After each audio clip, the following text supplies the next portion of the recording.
झारखंड सरकार द्वारा छात्रों की वर्षों से लंबी छात्रवृत्ति का भुगतान नहीं किए जाने के विरोध में आजसू छात्र संघ के आह्वान पर आगामी 20 दिसंबर शनिवार को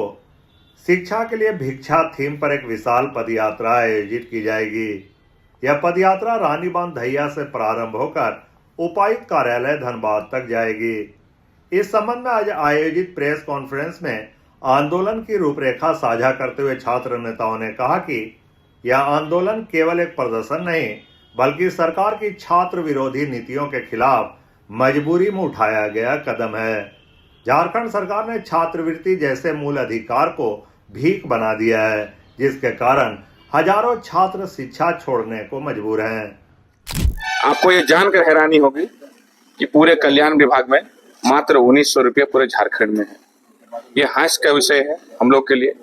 और इस सरकार को, ये सरकार जो झारखंड के नए गढ़ने की और नए नए बात करती है विकास की, तो यहाँ के युवाओं का, जो गरीब गुरबा मध्यम वर्ग के परिवार जो छात्रवृत्ति का पैसा से पढ़ने के लिए, टेक्निकल पढ़ाई के लिए या ग्रेजुएशन करने के लिए सोचती है, वैसे छात्रों का भविष्य को एक कुचलने का काम कर रही है, जिसको लेकर हम लोग लगातार रांची में भी हम लोग वहां भी आंदोलन हुआ और हम लोग हजारीबाग में भी हजारों की संख्या में छात्रों ने भाग लिया और आज रामगढ़ में भी हुआ। उसी क्रम में हमारी छात्र संघ की पूरी टीम 20 तारीख को, आगामी 20 तारीख को हम लोग धैया रानी बांध से लेकर हम लोग पैदल मार्च करते हुए डीसी कार्यालय तक हम लोग पहुंचेंगे। और वहां हम लोग का ये आंदोलन का थीम है, एक हाथ में कटोरा और एक हाथ में पेन, जो कि हम लोग ये सरकार को इस पैदल मार्च और घेराव से संदेश देना चाहते हैं कि आप बच्चों को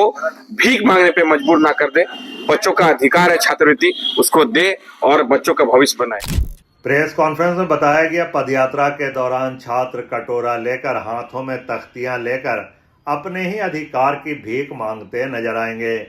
यह प्रतीकात्मक विरोध सरकार को यह दिखाने के लिए है कि जिस राज्य में शिक्षा को प्राथमिकता मिलनी चाहिए,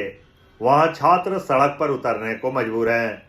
आजसू छात्र संघ ने स्पष्ट किया कि यदि शीघ्र छात्रवृत्ति का भुगतान नहीं किया गया तो यह आंदोलन और भी उग्र रूप लेगा। हमारा जो स्कॉलरशिप से मिलने वाला जो छात्रवृत्ति है, इस राशि के भरोसे इस पे हजारों नहीं लाखों छात्र पूरे झारखंड में हैं जो उस पर निर्भर करता है कि वो हम ऐसे महंगे जो कोर्सेस होते हैं, लॉ का कोर्स होता है, बीटेक होते हैं, डिप्लोमा होते हैं, आईटीआई होते हैं, बीएड होते हैं, जिसके लिए लाखों पैसा खर्च होता है। और लाखों पैसा खर्च होने में जो स्कॉलरशिप का पैसा आता है तो एक उम्मीद जगती है कि उस पैसा से स्कॉलरशिप जो पैसा मिलता है, तो अगर चलिए हम ये कोर्स कर लेते हैं, हम भी लॉयर बनने का सपना देखते हैं, हम किसी दोस्त से, किसी रिश्तेदार से या महिला समूह से या अन्य प्रकार के तरह से लोग लोन लेकर के ऐसे कोर्सेस करने का हिम्मत जुटान करते हैं और वो लोग स्कॉलरशिप के पैसा से लोग उसका चुकता करते हैं। तो एक गरीब परिवार का छात्र समुदाय जो उसमें रहते हैं, एक पूरा घर का जो वार्षिक पूरा आय रहता है, आय का एक हिस्सा लेकर के एक घर का बेटा बाहर जाकर के पढ़ाई करता है, इस उम्मीद में कि वो उस काबिल बने, वो उस लेवल का कोर्स करे और उस काबिल बने घर के जिम्मेदारी को संभाले। तो ये झारखंड सरकार इस तरह का काम करके यहाँ के हजारों लाखों युवाओं छात्रों का उस उम्मीद को, उस सपनों को तोड़ने का और कुचलने का काम कर रही है, जिसके खिलाफ हम लोग ये छात्र आक्रोश मार्च, हम लोग जो छात्रवृत्ति आंदोलन हम लोग का है, शिक्षा के लिए भिक्षा आंदोलन थीम पर पे हम लोग 20 दिसंबर को रानी बांध धैया से लेकर के डीसी ऑफिस कार्यालय तक हम लोग पैदल मार्च करते हुए वहां पे हम लोग कार्यक्रम करेंगे।